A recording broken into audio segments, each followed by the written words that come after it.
I would like to go over your magnetism unit test now. All of you should have in front of you your unit tests that are marked, along with your test correction form that I'd like you to fill in with all of the corrections to the mistakes that you've made on this unit test.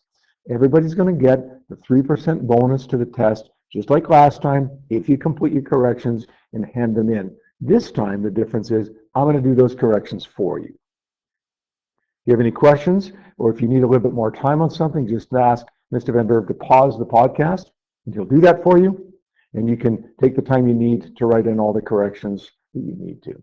All right, let's get going on this. Question number 1 says 2 bar magnets of equal strength are positioned as shown below. The direction of the net magnetic field that they produce at point P is indicated.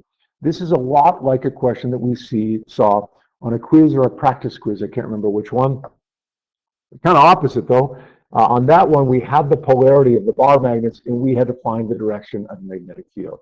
Not a big one. In the end here, if we have a magnetic field that's pointing up and to the right, that must mean we have a magnetic field that's pointing up and a magnetic field that's pointing to the right.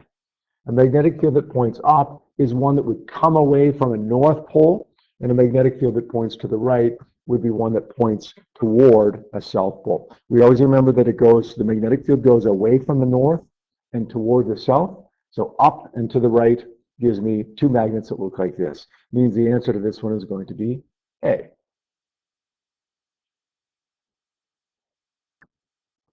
Question number 2. Diagrams 1 and 2 below each show an electron as it enters a field.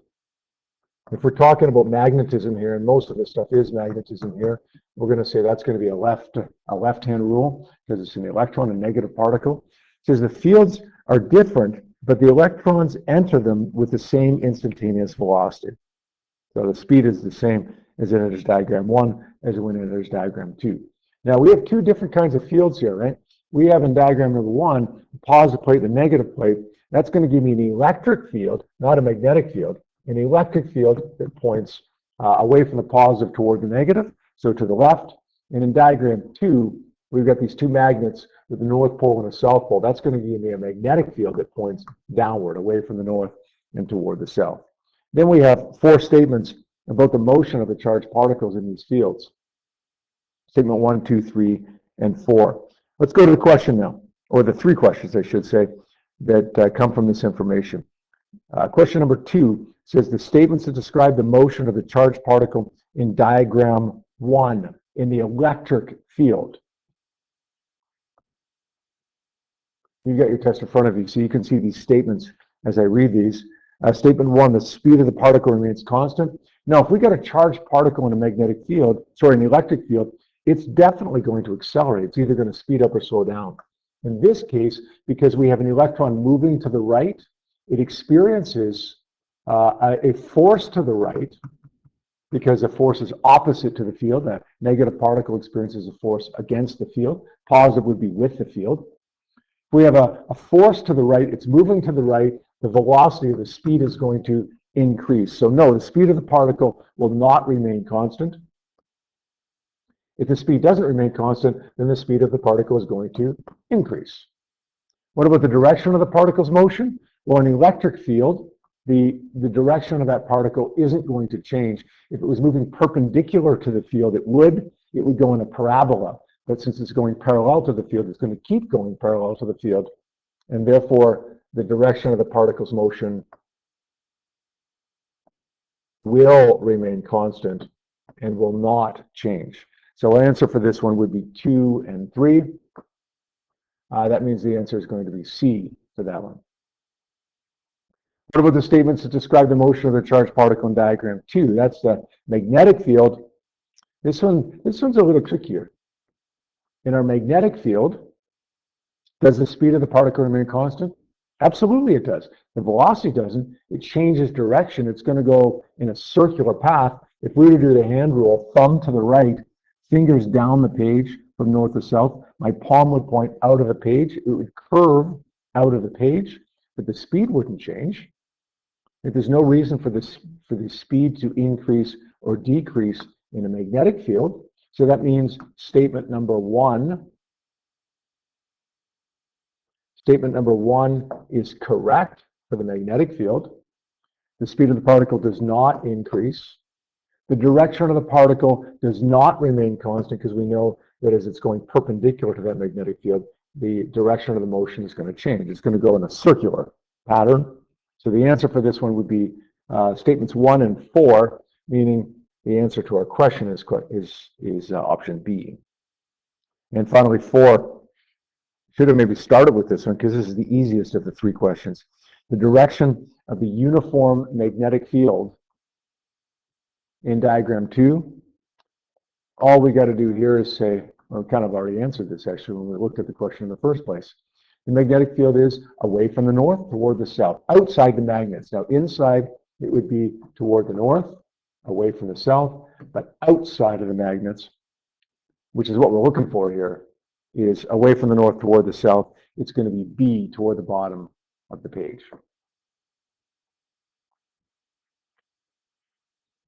Numeric response number 1. A wire that is 75 centimeters long, let's draw attention to that so we don't forget to convert that, carries a current of 6 amps. The wire is at a right angle to a uniform magnetic field. Since it's perpendicular or a right angle, that means that everything that we've learned about these hand rules, everything we've learned about these equations applies here.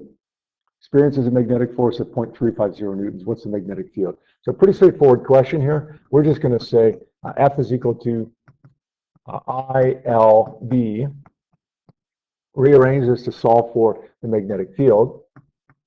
We're going to say B is equal to F over IL. The magnetic force here is 0.350 newtons. We divide that by, use some brackets on the bottom here. The current is 6 amps times the length of the wire, 0.75 meters. When we do the math there, make sure you use those brackets on the bottom. When we do the math here, we end up getting 7.78 times 10 to the negative 2 Tesla, which is a pretty reasonable magnetic field, right? That's about the strength of a bar magnet, 10 to the minus 2. Doesn't really matter though. We don't need that exponent for this one. We're just looking for the value of B, the base, which to 3 digits here is 7.78. We bubble that in like this, right? 7.78.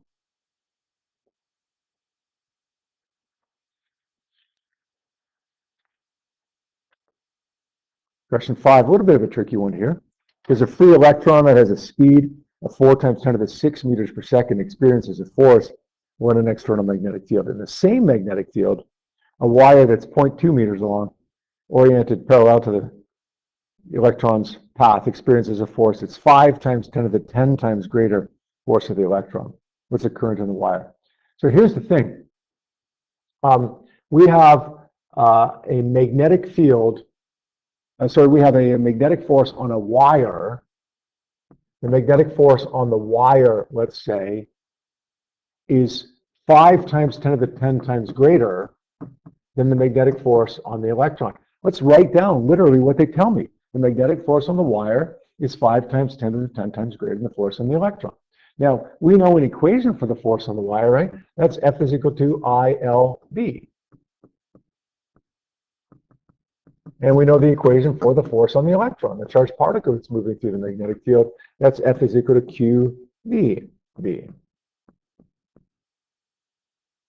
Now we cancel the magnetic field here, which is good because we don't know the strength of the magnetic field. We're rearranging this to solve for I. I get 5 times 10 to the 10 times QV.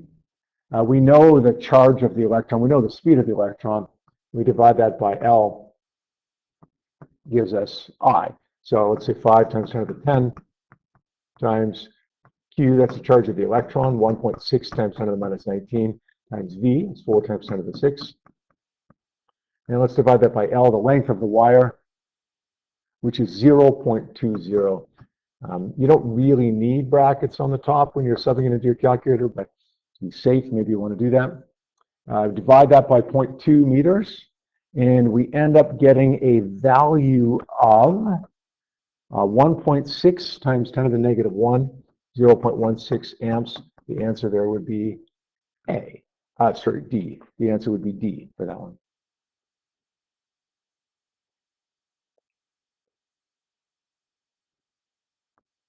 Number 6 is one of those Earth magnetic field things. Remember we talked about this the one day, Santa Claus living down up here in the South Pole, and the penguins down here in the North Pole. We've got a magnetic field going from north to south, which makes sense, right? We've got solar wind particles going at a particular instant in time, entering that magnetic field, perpendicular to the magnetic field. And we're looking for the direction, I think, of the force on these solar wind particles. These protons in the solar wind particles. So that's going to be right hand because it's protons.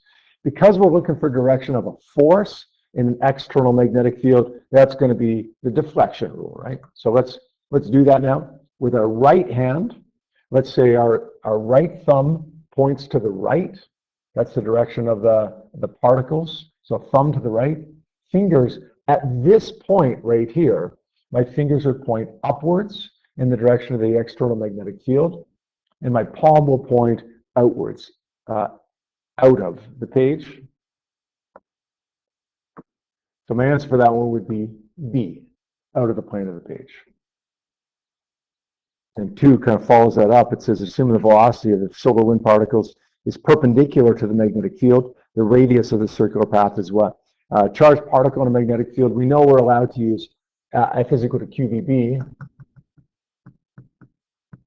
We know we're allowed to use FC is equal to mv squared over r, because it's going in a circle, the centripetal force. And we know that we're allowed to use FC equals Fm. Because this question is asking for the radius, odds are we're going to do FC equals Fm. No guarantees. If it turns out not to work, we'll try one of the other equations. But when we're looking for the radius, or we're given the radius, one of the two, probably 90% of the time this is going to be the one that works. So let's at least try that one first. Let's say FC equals Fm. Well, let's replace FC with mv squared over r, Fm with QVB. Let's cancel the v's here. Let's take the r up by multiplying. mv is equal to QBr.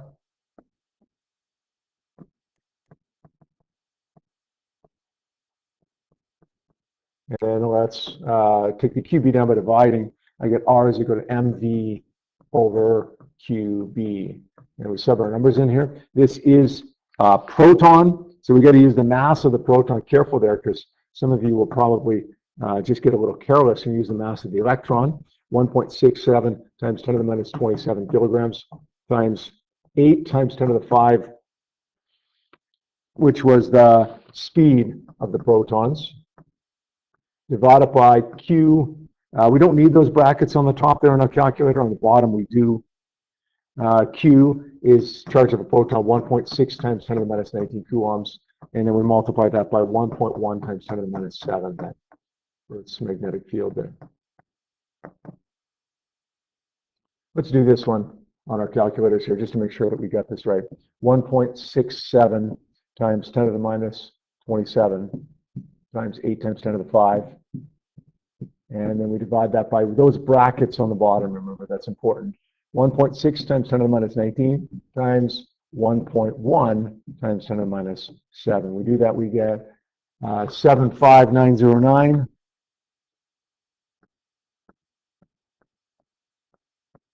We're going to round that.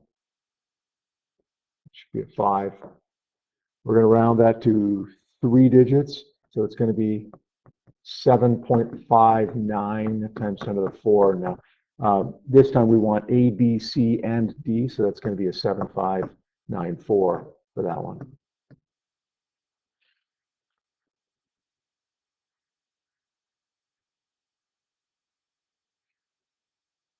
Question 7. We saw something like this, practice quiz, and we saw it on a real quiz here last week. 2 parallel wires repel each other. The current must be which way? Listen, I'm gonna guess this. To be honest, I don't remember the answer to this, so I'm gonna guess it. I'm gonna guess to repel each other, they have to be going in opposite directions. So let's say we've got one particle coming out of the page, one particle going into the page. The one going out of the page, these are negative particles. That is, the magnetic field would be this way by the wire grasp rule. And if it's going into the page, the magnetic field would be going this way. counterclockwise. Again, according to the Wiregrass rule. Now, some of you like to look at this and say, well, these two magnetic fields right here and here, they're kind of opposing each other there. They would not join up, so therefore they must repel each other, which is exactly what we're looking for. So we must have guessed right. These two currents must be going in opposite directions. Now, the way that I showed you that I like to do it is to kind of pretend there's two little bar magnets there. The magnetic field would leave the north, go around to the south. It would leave the north, going around to the south. We see a north pole and a north pole. They're going to repel each other. So again, sure enough, we guessed right. The answer for this one is A. Don't get thrown off by something like C, oscillating in phase. When's the last time you heard us talk about something that was oscillating in phase? If we haven't talked about it, it's not going to be the answer. Number 8. Cyclotron uses a magnetic field to move charged particles in a circular path. High frequency power supply. Cyclotron here, it says down towards the bottom of that box, it says maximum energy of these protons, 8 times 10 to the 4 electron volts, and it goes in a circular path of radius 6.5 times 10 to the minus 2 meters. We're going to find the maximum speed of the protons in the cyclotron. We saw some of this on our practice test, right? On our unit assignment. When we see this question over 8, we want to do this. Fc is equal to Fm. Perfectly valid to do that because we have a charged particle moving in a magnetic field. But when we go through this, just like in that unit assignment, we're just not going to get an answer. We have too many unknowns. So we have to find something else that we can do here. We have the kinetic energy of these protons. It's 8 times 10 to the 4 electron volts. We do have to convert that to joules, but if we have the kinetic energy and the mass, then we can find the speed using Ek is equal to 1/2 mv squared. So let's rearrange this equation. V is equal to 2 Ek over m. Let's convert this 8 electron volts to joules. Let's do it using that ratio that I showed you last week. 1 eV is 1.6 times 10 to the minus 19 joules is equal to 8 times 10 to the 4 electron volts over x joules. Let's get that value of x. We're going to take the x up by multiplying, the 1.6 up by multiplying, 8 times 10 to the 4 times 1.6 times 10 to the negative 19 gives me a value of 1.28 times 10 to the minus 14. So there's my kinetic energy in joules, 1.28 times 10 to the minus 14 joules.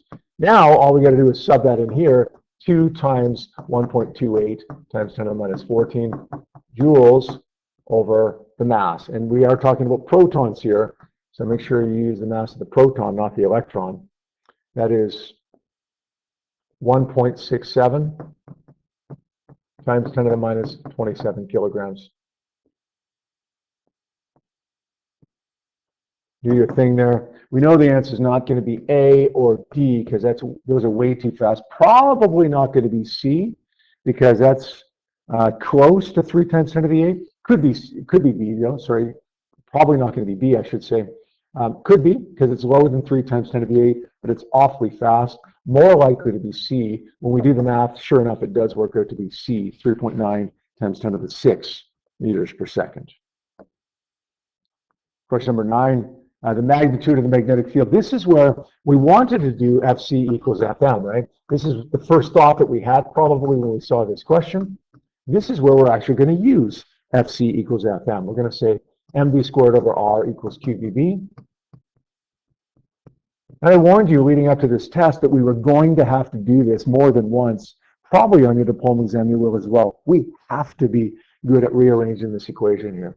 This time we're solving for B though, a little bit easier than solving for R. We just take the Q down by dividing and we get B, the magnetic field is equal to mv over Q times R. So M, again, the mass of the proton, not the electron. Sometimes we get in that habit of just using the mass of an electron. We're going to multiply that by the speed, which was 3915270, the unrounded value of it. Divide that by Q times R, which is 1.6 times 10 to the minus 19 times the radius here, which is 6.5 times 10 to the minus 2. We do the math there. That should be a 5. 6.5 times 10 to the minus 2. I don't need those brackets on the top really, but we do on the bottom. We do the math. Either way, we get 0.63 Tesla, or 6.3 times 10 to the minus 1 Tesla. That's a pretty reasonable magnetic field. Usually we're in that range of 10 to the 1 to 10 to the minus 5, 10 to the minus 6, somewhere in there. B could have been a correct answer. C and D are just way too high to be correct answers. So even if you had a guess on this, we're probably going to guess A. Maybe B, but likely A. 10. We want to find which compass points in the right direction here. Really what we're being asked to find here is the magnetic field. We know that the magnetic field is the direction of the magnetic field is the direction that a compass needle points when placed in the field. So which compass needle is pointing in the direction of the magnetic field?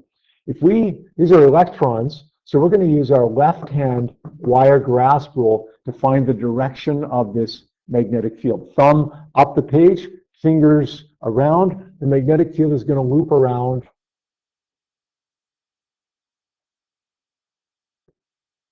like this.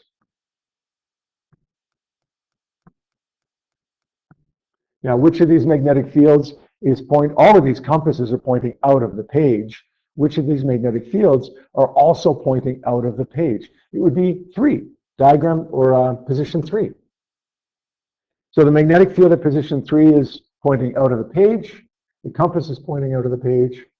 So the answer to number 10 would be number 3C.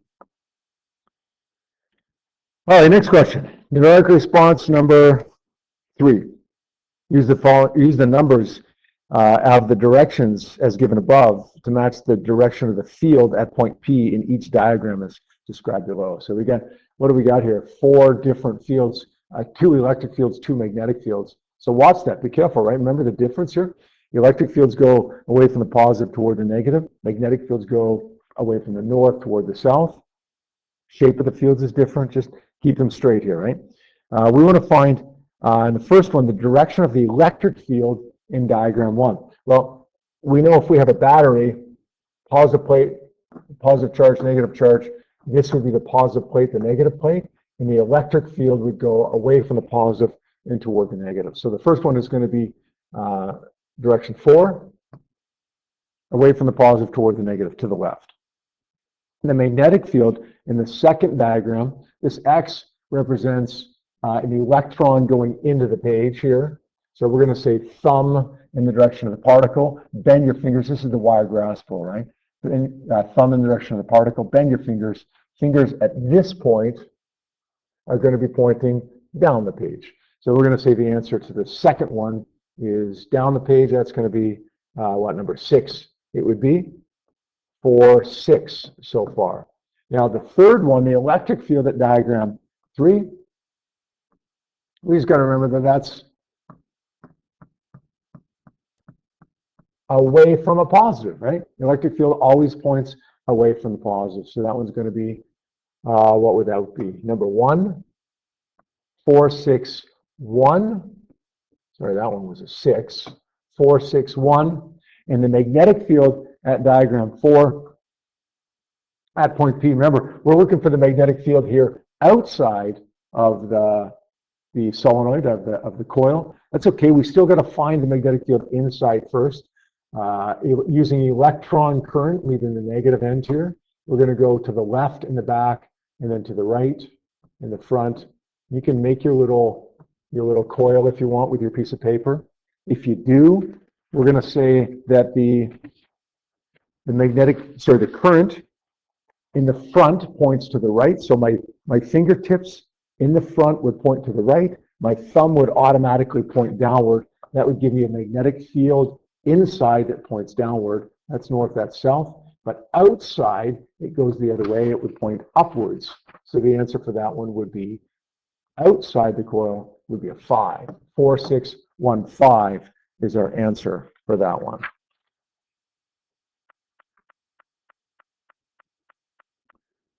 Number 11. In the diagram above, the direction of the magnetic field at point P is what? Electron flow, so it's going to be left-hand rule, and this is the wire grasp rule. Thumb in the direction of the particle, bend your fingers, point your fingers above the wire, they're going to point into the page, so my answer is going to be A for that one. 12 is almost the same question, just a little bit of a different shape here. It is possible to use the coil rule for this one. I wouldn't recommend it. No, I would just say, look, at this point, the current is pointing downward in this wire, and we want to find the magnetic field to the right of it. This is electron flow, so it's left hand. Let's use the wire grasp rule. I don't want to use the coil rule for this. We got to turn our coil around facing a different direction if we do that. It's easier if we use the wire grasp rule. Thumb down the page at that point, fingers would point into the page at point P to the right of that loop.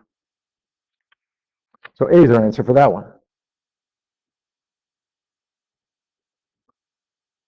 13. An alpha particle in a magnetic field travels in a circular magnetic field.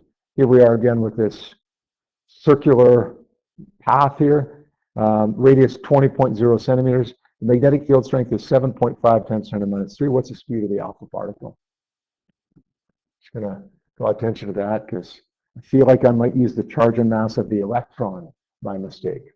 We're going to say Fc equals Fm. We're allowed to do that QVB equation or the mv squared over r, but since we've got a radius here given to us, odds are it's going to be the Fc equals Fm equation. Try it, doesn't work, and we'll try something else. Now we're solving for speed. Let's take the r up by multiplying. I get m times v is equal to qbr. Sorry, qbr. And then we're going to divide by m. So we get v is equal to qbr over m. Charge of the alpha particle is 3.2. B is 7.5 times 10 to the minus 3. R is, careful here with the units, 0.20 meters. And my mass here of the alpha particle is 6.65 times 10 to the minus 27 kilograms. We did the math on that one. I'm pretty sure you can do that with yourselves on your calculators. We end up getting 72180 meters per second, which is 7.2 times 10 to the 4 meters per second. A little bit fast, sorry, a little bit slow. We're usually in that 10 to the 5, 10 to the 6 range, but 10 to the 4 is absolutely in the range that we could expect to see. D, we couldn't. D has to be the wrong answer, as we know, because it's faster than 3 times 10 to the 8 the speed of light. So we could, even if we were having trouble with this and we had to guess, we could eliminate D as a possibility. 14. Talks about these high energy particle accelerators. You got these magnetic fields. We want to know which of the following diagrams shows the orientation of the magnetic field in order to deflect the path of the protons, right hand, in the accelerator. So we're deflecting protons. We're applying a force on protons with an external magnetic field. This is going to be the deflection rule, of course. Now, in all 4 cases, in all 4 diagrams here, the magnetic force has to be down this way. And the reason it has to be down this way is because it's a centripetal force, right? The magnetic force provides a centripetal force that's going in a circle, and that's always toward the center of the circle. So what I'm going to do here now is say, thumb, my right thumb points in the direction of the velocity, which is kind of up and to the left. My fingers will point in the direction of the magnetic field, but I don't know which way the magnetic field points, but I do know my palm, which points in the direction of the force, must be toward the center of that circle. So thumb up and to the left, palm down and to the left, my fingers will automatically point into the page. Thumb up to the left, palm down and to the left, fingers automatically point into the page. So my answer is going to be C for that one.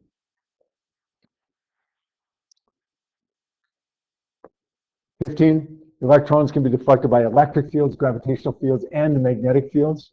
One electron is allowed to enter each type of field as shown below. The question says, if the electron is deflected downward in each field, then field 1, field 2, and field 3 must be what?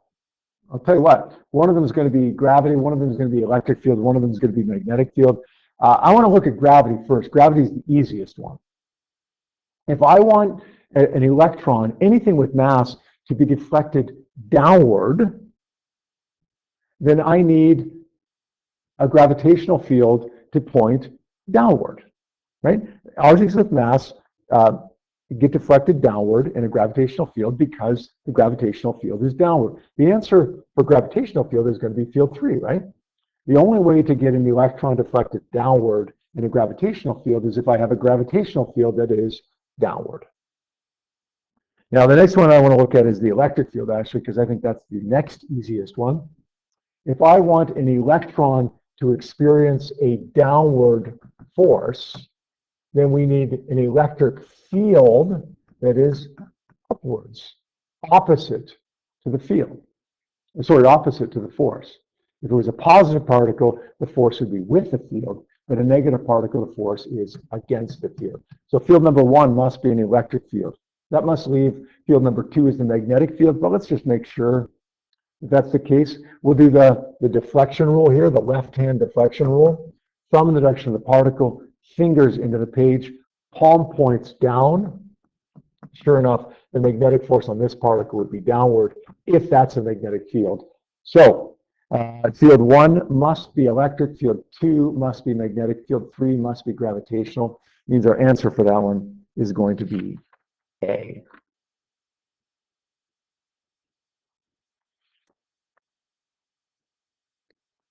And this next one, quite a few answers that we could see for this one here. Get this, all this information in the box. We kind of skim it, right? But not going to read it in detail necessarily. We go back and we look at the question now, and then we see if we can find the relevant information here. Question 4 says, using the numbers above, choose one research question. Choose one. There's 4 research questions. 5 of them, sorry. We could choose any one of the 5. 1, 2, 3, 4, or 5. And then we want to match the variables with the respective roles in the investigation. So if I choose research question number 1, here, let's format this a little bit differently. If I choose research question number 1, does the length of the wire affect the magnetic force? Then the length of the wire would be my manipulated variable. The magnetic force would be my responding variables. And then one of the variables that must be controlled, well, those would be the other 2 variables, right? That would be the strength of the C-shaped magnet and the current in the wire. So 1768, 1769, both of those would work for me. Now, if I chose research question number 2, is the magnitude of the current affected, then we would say the manipulated variable would be 9, the current in the wire. The responding variable would be the force, so that would be 6. And the control variables would be the other 2, that would be 7 and 8. So 2967 and 2968 also work. If I choose research question number 3, does the strength of the magnetic field affect the magnetic force? Then my manipulated variable would be 8, the strength of the magnetic field. The responding variable would be 6. And then, of course, we've got 7 and 9 as our possible control variables. 4, does the direction of the electron flow? Technically, that's the current. So we could say current is the manipulated variable. Current is the rate of flow of electric charge, but the direction of that flow would be the current as well. So 4, 9 could work. 6 is our responding variable. And then, of course, we have 7 and 8 as our control variables. And then lastly, if we had chosen 5, does the orientation of the wire relative to the external magnetic field that affect the magnetic force. I actually don't see a manipulated variable that would work with that one. So I think there's only the 4 possible research questions and then the corresponding variables that go with those 4 research questions. So lots of possibilities here. If you had any of those combinations, they would be, any of those combinations would be correct answers. 16. A stream of electrons with a given speed enters a magnetic field of known intensity. The direction of motion of the electrons is perpendicular to the direction of the magnetic field. So that just means that everything that we've learned with equations, with hand rules, and so on is actually valid here. Changes are made to both B and V. The radius of the circular path will always increase when length. If we want to find a relationship between variables, we talked about this the other day. If we want to find a relationship between variables, we need an equation. If we want to find out what affects the value of R, then let's get an equation for R, the radius. So we're going to start off by saying FC equals Fm, mv squared over R equals QVB. Cancel V's, solve for R. R goes up, QB goes down, mv over QB. Now, I want to increase R. In order to increase R, I got 4 options, basically. If I increase M, that will increase R. V, same thing. But if I want to change Q and B to increase R, then I've got to decrease those values. Those are inverse relationships. So decrease the value of Q, decrease the value of B. Those are both increase the value of R. We're looking for one option now that matches what I just said. B increases, V decreases. That doesn't work. No. Looks like it's going to be C. The value of B decreases and V increases. Yeah, D doesn't work either. Because if V decreases, then the R is going to decrease. Okay, we want it to increase. 17.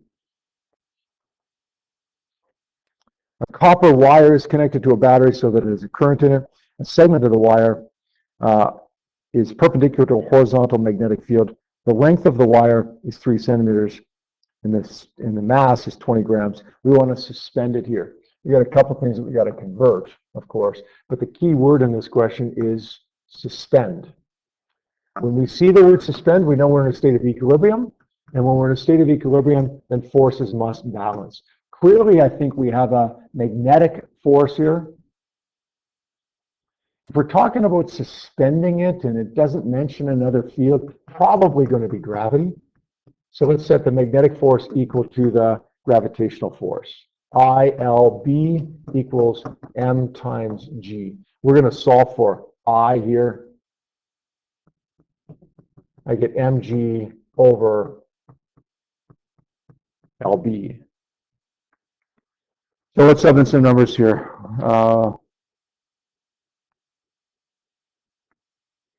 My mass is 20 grams. We're going to divide by 1,000, 0.020 kilograms times 9.81. Let's divide that by the length of the wire in meters. 3 divided by 100, because it's centimeters here, 0.030 meters, times the magnetic field strength of 1.5 Tesla. Do the math on that one. I think you guys can punch that into your calculators correctly. We end up getting C, 4.4 amps. Boy, 44 amps, that's a big one. So probably not going to be any current that's that big. It's possible, but not likely. The answer is C. 18. Almost all electric guitars use devices called electromagnetic pickups. The guitar string is composed of a metal that becomes magnetized. So the string itself is not a magnet originally, but it must be ferromagnetic because it becomes magnetized by a permanent magnet down below the string. A coil of wire surrounds the permanent magnet. When the string is plucked, a small current is produced in the coil of wire because, well, when we pluck this string that's now a magnet, right? Because we've magnetized it by this permanent magnet that's below it. that string is moving relative to the coil of wire. We learned a couple of days ago when a magnet moves relative to a conductor, we get a current produced. That's Faraday. That's electromagnetic induction. The string behaves as a magnet moving toward and away from the coil. It generates a current in the coil. Right? We had three scenarios there. Or the other day, if we have a conductor that moves relative to a magnet, we generate a current. If we have a magnet that moves relative to a conductor, we generate a current. Or if we change the strength of the magnetic field. So here the string has become a magnet, it's moving relative to the wire, we generate that current. So he is our answer for this one.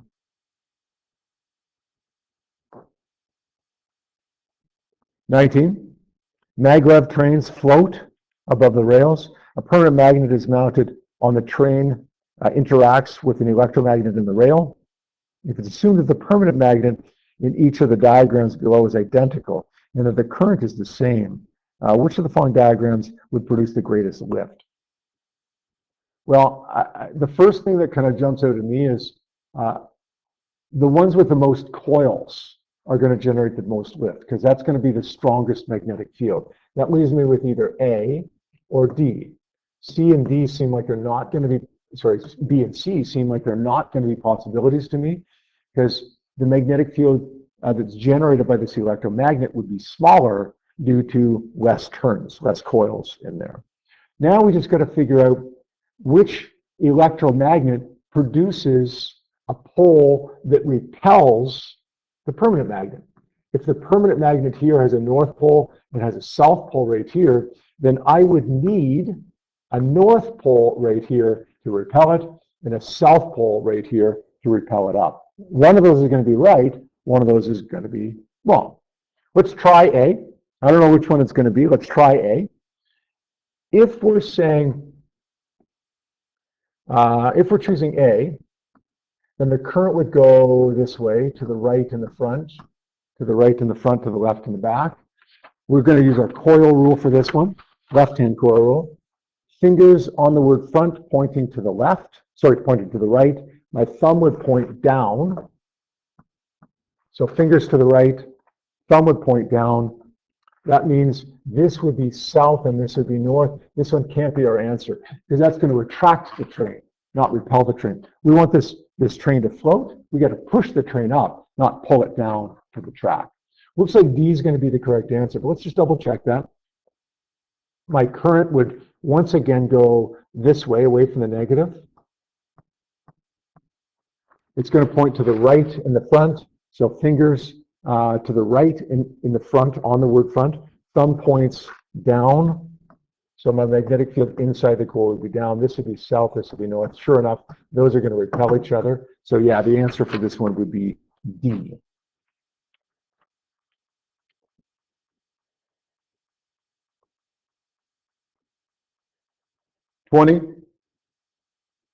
A magnet moves into a coil as shown below.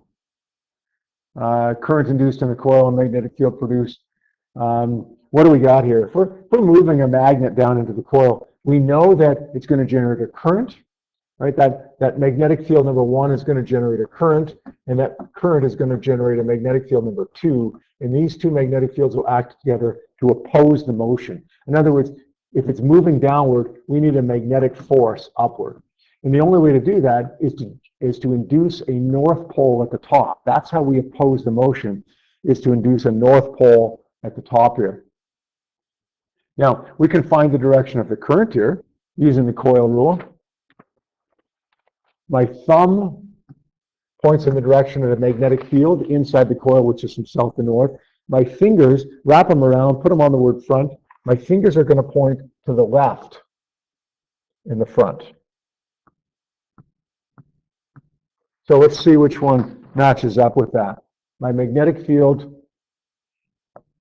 would go around like this, okay, and my current would go to the left in the front. So that means the answer would be, let's look for one that matches up here with that. And it looks like it would be D.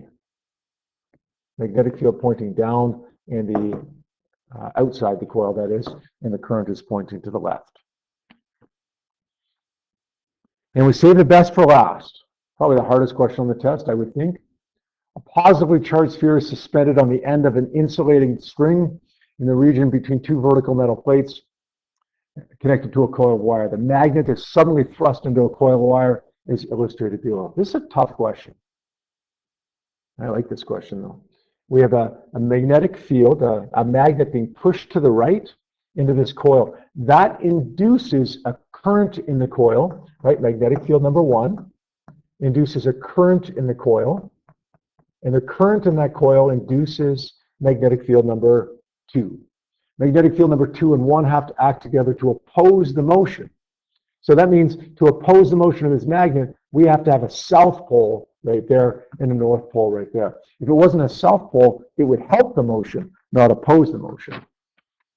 Now I'm going to use the coil rule for this. Magnetic field points from south to north inside the coil. My thumb will point to the right. In the front, my fingers will point up. That means up in the front, down in the back. The current's going to go around like this. That's going to make plate 2 negatively charged because all those electrons are going to collect there. Plate 1 will become positively charged. And then now it's not so bad, right? This positively charged ball is going to be attracted toward the negatively charged plate. It's going to be forced this way. So when the magnet is moved as illustrated above, the direction of motion of the positively charged ball will be toward plate 2, away from plate 1 and toward plate 2. Means the answer to the last question on our test is C.